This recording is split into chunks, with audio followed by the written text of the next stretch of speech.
جو ملا ہبت اللہ ہیں وہ افغانستان میں لڑکیوں کی تعلیم پر پابندی ہٹانا چاہتے ہیں۔ کیا پاکستان کابل کے قریب بگرام ایئر بیس امریکہ کو واپس دلوانے کی کوشش کر رہا ہے؟ پاکستان افغانستان پر قبضہ کرنا چاہتا ہے؟ پاکستان نے یہ محسوس کیا کہ اس نے ایک ایسی طاقت کو سہارا دیا یا کابل میں اقتدار دلوایا جو اب اس کے لیے خطرہ بن چکی ہے۔ انڈیا نے افغانستان کے ساتھ تعلقات بہتر کرنے کی کوشش کی ہے۔ ٹرمپ نے حال ہی میں طالبان سے مطالبہ کیا کہ وہ بگرام ایئر بیس واپس امریکہ کو دے۔ کیا عارضی جنگ بندی دیر تک قائم رہ سکے گی؟ کیا دوسرا مرحلہ شروع ہوگا؟ کیا افغانستان کی جو سرزمین ہے دوبارہ انسانی علمیہ کا مرکز بننے والی ہے؟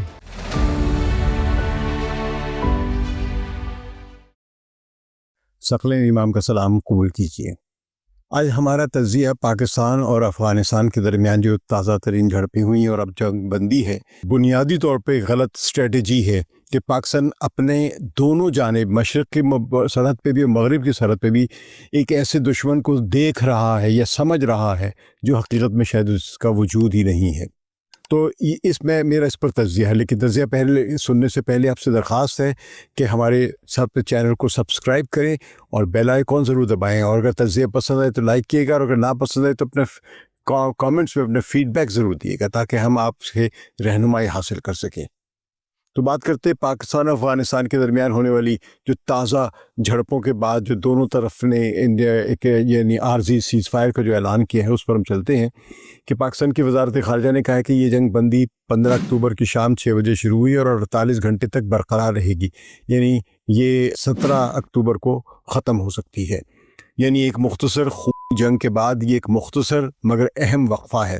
اس جنگ بندی کے اعلان کے دوران دونوں ملکوں نے یہ کہا ہے کہ اس عرصے میں وہ سنجیدگی سے جنگ بندی کے عرصے کو بڑھانے کے لیے گفت و شنید کرنے کی کوشش بھی کریں گے تاکہ ایک متوازن طریقے سے اس تنازع کا حل نکالا جائے۔ یہ ایک امید افزا بات ضرور ہے لیکن حتمی نہیں ہے۔ تو اس پس منظر میں دیکھا جائے جو لڑائی ہوئی ہے چند دنوں میں، یعنی 10 اکتوبر کے بعد سے لے کر اور جو 15 اکتوبر تک ہوئی ہے، یہ لڑائی کا ایک پہلا مرحلہ ہے۔ اس میں خبروں کے مطابق پاکستان نے افغان صوبہ قندھار میں فضائی حملہ کیا ہے۔ قندھار جو کہ افغانستان کے جنوب مشرق کا ایک شہر اور پاکستان کے شہر بلوچستان جو ہے چمن اس کے قریب ہے یہ۔ تو اور جو اس جنگ کی گہرائی یعنی جو حملہ فضائی حملہ ایئر فورس اس طرح کھل کے استعمال کرنا پاکستان کا، اگرچہ پہلی مرتبہ نہیں لیکن اس مرتبہ جو ان حالات میں کہ جب ابھی بحث اور ابھی کشیدگی کا آغاز ہی ہوا تھا کہ ایئر فورس استعمال کی پاکستان نے، تو یہ اس کشیدگی کی گہرائی کو ظاہر کرتا ہے۔ تو یہ فضائی حملہ اس بات کا ثبوت ہے کہ پاکستان نے اس جنگ میں اپنی ایئر پاور کا استعمال کیا ہے، جبکہ طالبان کے پاس ایسی کوئی منظم ایئر فورس موجود نہیں ہے جو پاکستان کا مقابلہ کر سکے۔ تو ظاہر ہے اس میں پاکستان کی برتری ثابت ہوگی۔ اس حقیقت نے جنگ کی شکل کو ایک اسیمیٹرک جنگ بنا دیا ہے، یعنی جس میں بظاہر پاکستان کی برتری ثابت ہوتی ہے ایئر فورس کی وجہ سے، مگر افغانستان اور پاکستان کے درمیان دوستی کی خلیج گہری ہوتی ہوئی نظر آتی ہے۔ آپ طاقت کا جب استعمال کرتے ہیں تو اس کا رد عمل ضروری نہیں کہ فضائی بمباری ہی کی صورت میں ہو، کسی اور صورت میں بھی آ سکتا ہے۔ تو اب ایک اہم سوال یہ ہے کہ پاکستان نے افغان علاقوں پر کیا قبضہ بھی کیا اس جنگ میں، جیسے کہ پاکستان کے بہت سارے یوٹیوبرز یا پتہ نہیں کیسے کیسے لوگ اب میڈیا میں آ گئے جو یہ کہہ رہے کہ جی واخا پہ قبضہ کر لیا اور فلاں جگہ پہ قبضہ کر لیا، اور ایک صاحب نے تو ایک نقشے پوسٹ کیے ہوئے کہ وہ پاک افغان بارڈر یا ڈیورنڈ لائن جس کو ہم کہتے ہیں اس پہ پاکستان اندر 10 میل تک اندر جا چکا ہوا ہے، کیونکہ کچھ خبریں آئی ہیں کہ پاکستان نے کچھ چوکیوں پہ قبضہ کر لیا۔ اب سوچنے کی بات یہ ہے کہ ڈیورنڈ لائن کو انٹرنیشنل بارڈر افغانستان تسلیم نہیں کرتا ہے، لیکن ہم عملی طور پہ یعنی پاکستان عملی طور پہ یہ ثابت کر رہا ہے کہ وہ ڈیورنڈ لائن کو ایک انٹرنیشنل بارڈر نہیں سمجھتا، اور اسی لیے افغانستان کی ٹیریٹوریل انٹیگریٹی کو چیلنج کیا، اس پہ قبضہ کر لیا ہے۔ یہ بہت خطرناک رجحان ہے اگر ایسی باتیں پاکستانی میڈیا پر آ رہی ہیں۔ تو مختلف رپورٹوں نے دعویٰ کیا، یعنی پاکستان میں جو شائع ہوئی ہیں، کہ پاکستان نے سرحدی علاقوں میں بارڈر پر کئی افغان چوکیوں پر کنٹرول سنبھال لیا ہے۔ الجزیرہ نے تو رپورٹ کیا کہ پاکستان نے 19 افغان سرحدی چوکیوں کو کنٹرول کرنے کا دعویٰ کیا ہے، اور یہ سارے دعوے ہیں، الجزیرہ خود کوئی تصدیق نہیں کر رہا ہے۔ اور دعویٰ کیا ہے کہ اس عمل میں 200 پھر بھی اس دعوے میں اور بھی بات کہ 200 طالبان ان سے وابستہ جو ان کے ملیٹنٹس جنگجو ہیں وہ ہلاک بھی ہوئے ہیں اور شاید اس سے زیادہ زخمی بھی ہوئے ہیں۔ اور پاکستان نے کہا کہ ہمارے شاید 2 درجن کے قریب ان کے سولجرز جو ہیں وہ اللہ کو پیارے ہوئے ہیں. تو البتہ طالبان اور افغان سرزمین پر جو مقامی حکام ہیں ان کے علاقے میں، انہوں نے ان تمام دعووں کو رد کیا ہے. اس طرح یہ کہنا مشکل ہے کہ پاکستان نے افغانستان کی سرزمین پر قبضہ کیا ہے یا اتنی ہلاکتیں کی ہیں جتنا کہ دعویٰ کیا ہے، مگر متنازع چوکیوں پر کنٹرول حاصل کرنے کے دعوے سامنے آ رہے ہیں اور ہلاکتوں کے دعوے. افغانستان کی طرف سے بھی ایسی دعوے کیے کہ 50 ہم نے مار دیے پاکستانی سپاہی. تو یہ برحق دعوے ہیں، تصدیق ابھی کوئی نہیں کر پا رہا ہے. تو سوچنے کی بات ہے کہ پاکستان افغانستان پر قبضہ کرنا چاہتا ہے، یعنی یہ پاکستان کی اسٹریٹجی ہے کہ افغانستان پر قبضہ کیا جائے، کابل تک پہنچا جائے. کیا پاکستان کابل کے قریب بگرام ایئر بیس امریکہ کو واپس دلوانے کی کوشش کر رہا ہے؟ اور کیا روس اور چین امریکہ کے لیے جو امریکہ کی بگرام ایئر بیس ہے اس میں اس کی واپسی ان کے لیے قابل قبول ہوگی؟ یہ سب وہ نقطے ہیں جو موجودہ تصادم سے جڑے ہوئے ہیں. امریکہ کو اگر خطے میں چین، سینٹرل ایشیا اور ایران پر نظر رکھنے کے لیے ایک اور ایئر بیس مل جاتا ہے تو وہ خوش ہوگا. وہ بگرام ایئر بیس اگر اس کو ملتا ہے، کوئی تھالی میں رکھ کے دیتا ہے، کوئی تشتری میں رکھ کے دیتا ہے تو وہ لے لیں گے. مگر جس ایئر بیس سے وہ صرف 4 برس پہلے بھاگا تھا 21 اگست 2021 میں، وہ اب اسے کیسے مل سکتا ہے اتنی جلدی؟ ابھی تو ختم نہیں ہوئے، نہ کمزور ہوئے ہیں. تو اس عالمی کشیدگی کے تناظر میں حالیہ دنوں میں افغانستان کے حکمران، طالبان اور پاکستان کے درمیان یہ جنگ ہوئی ہے. لیکن یہ جنگ صرف زمینی یا فضائی تصادم نہیں ہے، اس کے پس منظر میں تاریخ اور طرز فکر کا سفر ہے.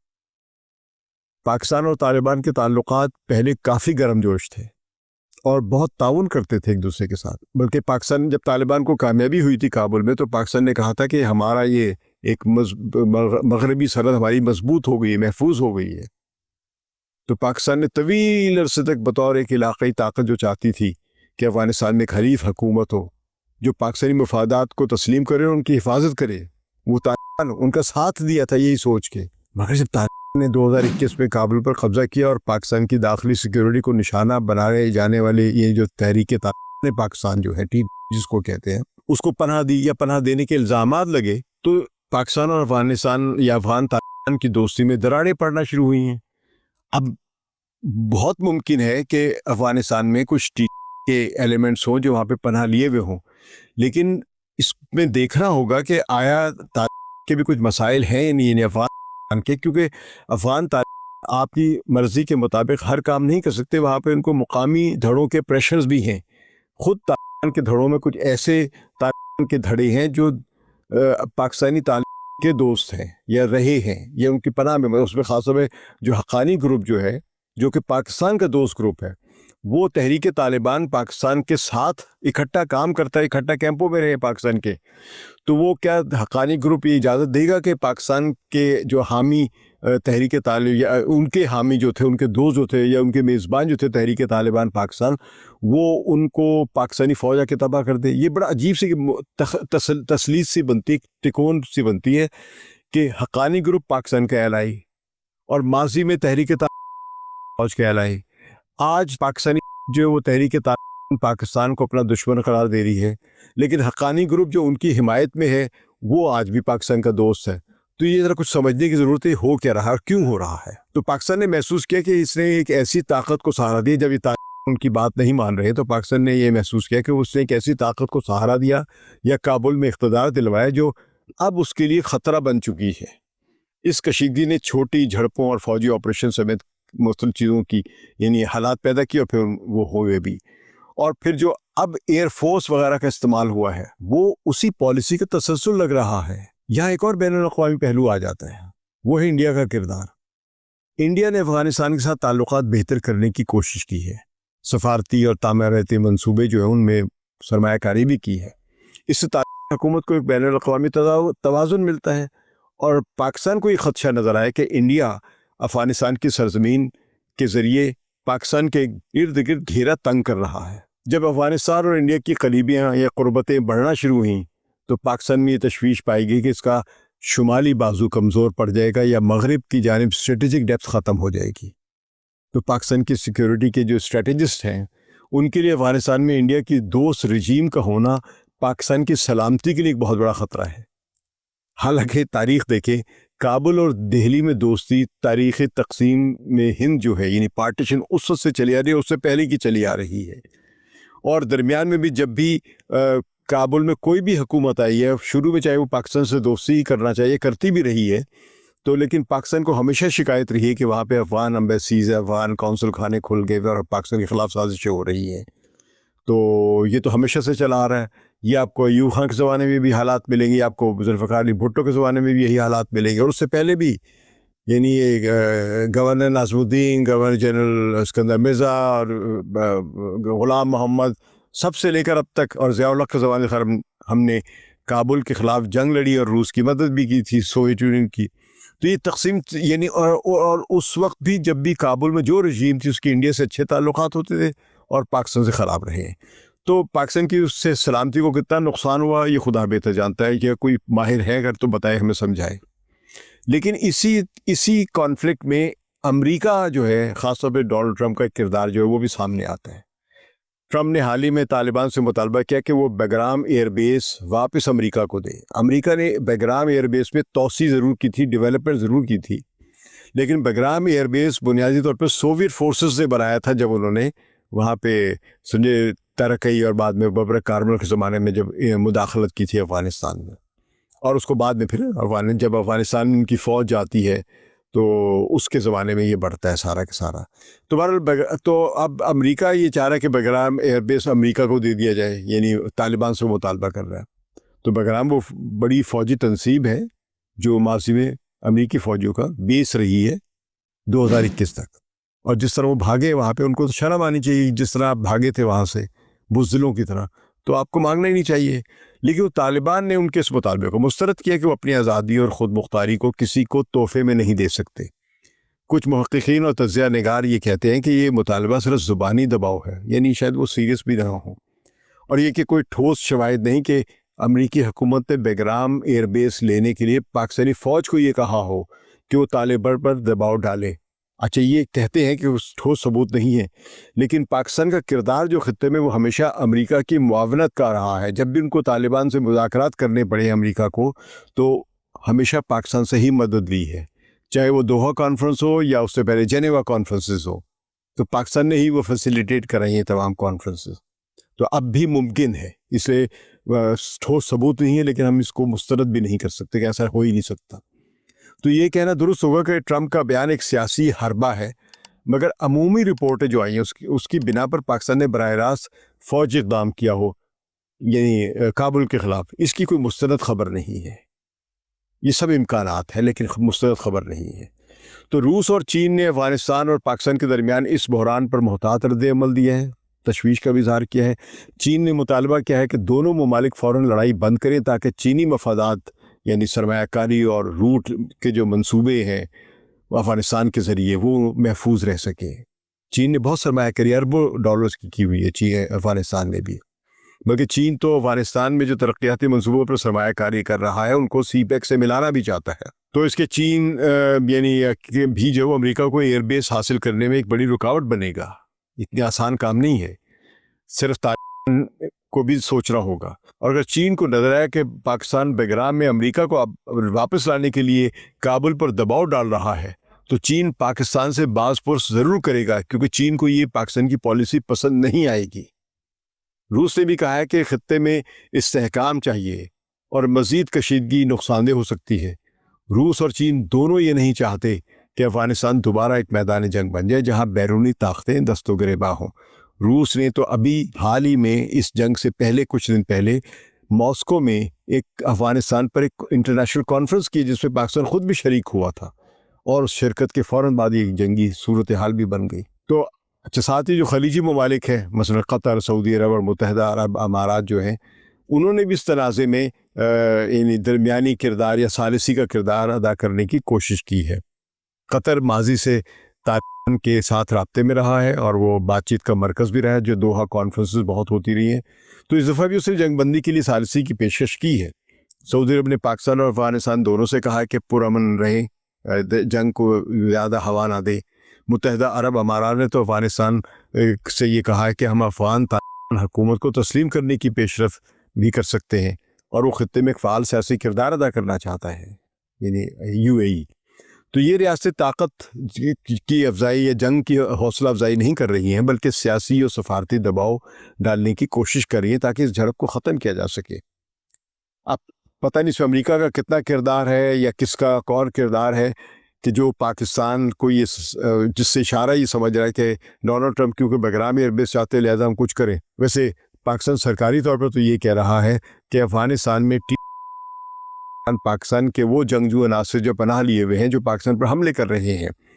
تو اب یہ ایک گھمبیر مسئلہ ہے، اس کو سفارتکاری کے ذریعے حل کیا جائے تو زیادہ بہتر ہے.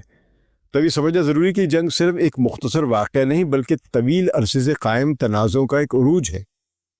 تو پاکستان کی فضائی اور عسکری برتری نے اسے اہم برتری دی ہے، کوئی شک نہیں، لیکن اس برتری کا استعمال سیاسی اور اخلاقی پیچیدگیاں بھی لائے گا اور لا رہا ہے. اگرچہ فضائی مقابلے کی سطح پر کمزور ہے، وہ صلاحیت نہیں رکھتے، مگر مقامی جنگی حکمت عملیاں، ایسیمیٹریکل وار اور جو ٹیرین کا جو ایڈوانٹیج ہے اور افغان عوام جب ان کے ساتھ کھڑے ہو گئے ہیں تو وہ پھر پاکستان سے لڑنے کی دوسری قسم کی صلاحیت پیدا کر رہی ہے ایسیمیٹریکل جنگ میں.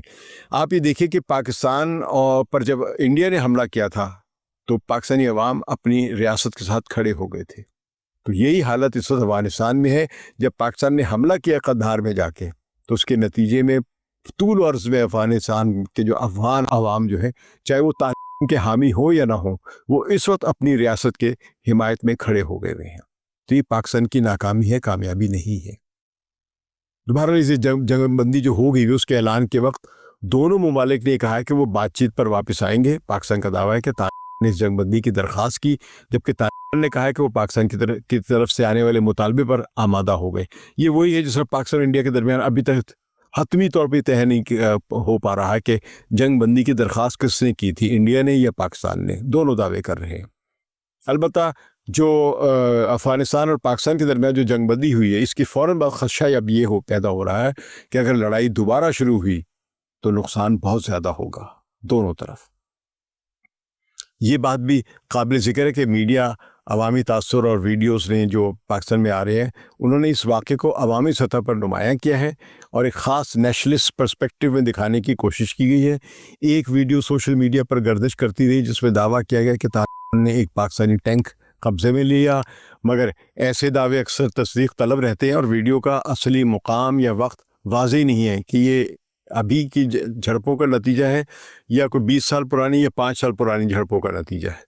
تو پاکستان کے کچھ میڈیا میں یہ ذکر بھی ہوا ہے کہ پاکستان جو ہے وہ حقانی گروپ کو جو پاکستان سے قریبی تعلقات رکھتا ہے اسے کابل میں رجیم چینج کے لیے استعمال کر سکتا ہے یا کرے گا. اگر یہ سوچ رکھنے والے افغان تاریخ سے آگاہ ہیں تو انہیں معلوم ہونا چاہیے کہ افغانستان میں حکمرانی قندھاری اور دورانی جو قبائل ہیں ان کی رہی ہے، یہ ان خطوں کے رہنماؤں کی رہی ہے. حالیہ تاریخ میں صرف 2 رہنما تھے جو قندھار کے اس علاقے سے تعلق نہیں رکھتے تھے، ایک نور محمد ترکی اور ایک حفیظ اللہ امین. یہ غیر دورانی اور غیر قندھاری تھے، وہ غلزئی پشتون تھے. ان کی حکومت کا کیا حال ہوا تھا یہ سب کے علم میں ہے. یہ دونوں پشتون ہیں، غلزئی اور یہ دورانی ہیں، لیکن جو روایتی طور پہ تاریخی طور پہ جو آپ کو حکمران ملیں گے کامیاب کابل میں وہ قندھاری رہے ہیں. اور شاید اس کی وجہ ان کی سیاسی باریک بینی اور تعلیم یا ان کی ایک صلاحیت کہہ لیں یا تاریخی طور پہ کیونکہ وہ حکمران رہے تو پھر اگلی نسلوں میں بھی ایک حکمرانی کے آداب آ جاتے ہیں.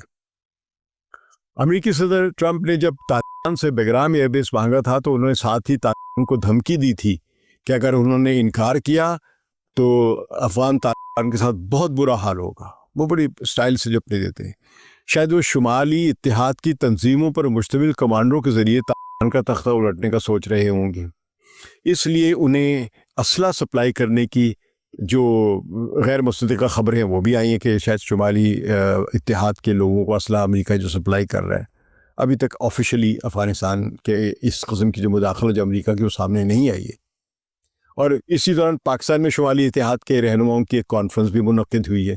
تو یہ اتفاقات ہیں جو ایک سازش کو ایک حقیقی رنگ دیتے ہیں، اس میں شواہد فراہم کرتے ہیں کہ پاکستان نے شمالی اتحاد کے کمانڈروں کی کانفرنس کرائی، میزبانی کی ہے، بظاہر غیر سرکاری سطح پر ہوئی ہے، لیکن ہم جانتے ہیں کہ یا افغانستان کے لیڈروں کی جب بھی کانفرنس ہوتی ہے تو اس میں پاکستان کے سیکیورٹی ادارے ملوث ہوتے ہیں. یہ ہم کو 40-50 سال سے دیکھ رہے ہیں. پاکستان شاید سمجھ رہا ہے کہ امریکہ پھر سے اس خطے میں دلچسپی لے رہا ہے، اس لیے امریکہ پھر سے پاکستانی اسٹیبلشمنٹ کو وہی اہمیت دے گا یا دینے لگا ہے جو جنرل ضیاء الحق اور پرویز مشرف کے زمانے میں ملی تھی. مگر اس مرتبہ دو حقائق مختلف ہیں. پہلے پاکستان پشتون جو افغان تھے ان کے ساتھ تھا، لیکن اب وہ شمالی اتحاد کے پیچھے کھڑا ہوگا جو کہ غیر پشتون سمجھے جاتے ہیں افغانستان میں. اور افغانستان میں یہ ایتھنک ٹرائبل یا قبائلی نظام جو ہے اس کی ایک اہمیت ہے. اور دوسری مختلف بات یہ ہے کہ پہلے کابل میں جنگ محدود تھی، یعنی افغانستان میں آپ سوویت یونین کو نکالنا چاہ رہے تھے، یا افغانستان میں جو تھے بقول امریکہ کے ان کے خلاف جنگ تھی. مگر اب امریکہ کا ہدف چین یا ایران یا دونوں ہی ہے. اس لیے پاکستان کو کابل سے جنگ لڑتے وقت 2-3 مرتبہ سوچنا چاہیے کہ وہ کہیں ایک ایسی جنگ میں تو نہیں پڑ رہا جس پہ شاید امریکہ بھی بالآخر اس کا ساتھ نہ دے، کیونکہ امریکہ کی اصل ہدف کابل یا نہیں ہے، اصل ہدف اس کے ہمسائے ممالک ہیں. تو افغانستان کی حالیہ کشیدگی میں داعش کا بھی ایک اہم کردار سامنے آیا ہے. مشرق وسطیٰ کے ماہرین تو سمجھ چکے ہیں کہ داعش دراصل CIA کا ایک پروجیکٹ ہے، مگر افغانستان اور پاکستان کے علاقوں میں کچھ مذہبی گروہ انہیں شدت پسند مسلم گروہ سمجھتے ہیں اور CIA کا پروجیکٹ نہیں سمجھتے، وہ سمجھتے جینون ہے. ہو سکتا ہے داعش کے لوگ جو نظریاتی طور پہ جینون ہوں، لیکن دیکھنا یہ تو ہے کہ ان کو استعمال کب اور کیسے کیا جاتا ہے. تو بعض تجزیہ کاروں کا خیال ہے کہ امریکہ طالبان کے خلاف داعش کو استعمال کر سکتا ہے، مگر داعش کا کارڈ بھی ناکام ہو چکا ہے، کیونکہ چین اپنی سرحد کے پاس داعش یا وہ شدت پسند ضیور جو داعش کے امبریلا میں ہیں ان کو پھڑکنے نہیں دے گا. اور اگر وہ وہاں پہنچتے ہیں تو چین پاکستان سے بھی پوچھے گا کہ یہ کیسے یہاں آئے ہیں. اور اس بارے میں چین اور افغانستان کا موقف ایک جیسا ہے، یعنی دونوں داعش کو ناپسند کرتے ہیں، یہ چین اور افغان دونوں. تو پاکستان کس طرح داعش کی مدد کرے گا تو کس طرح پھر چین کے ساتھ رہ سکے گا.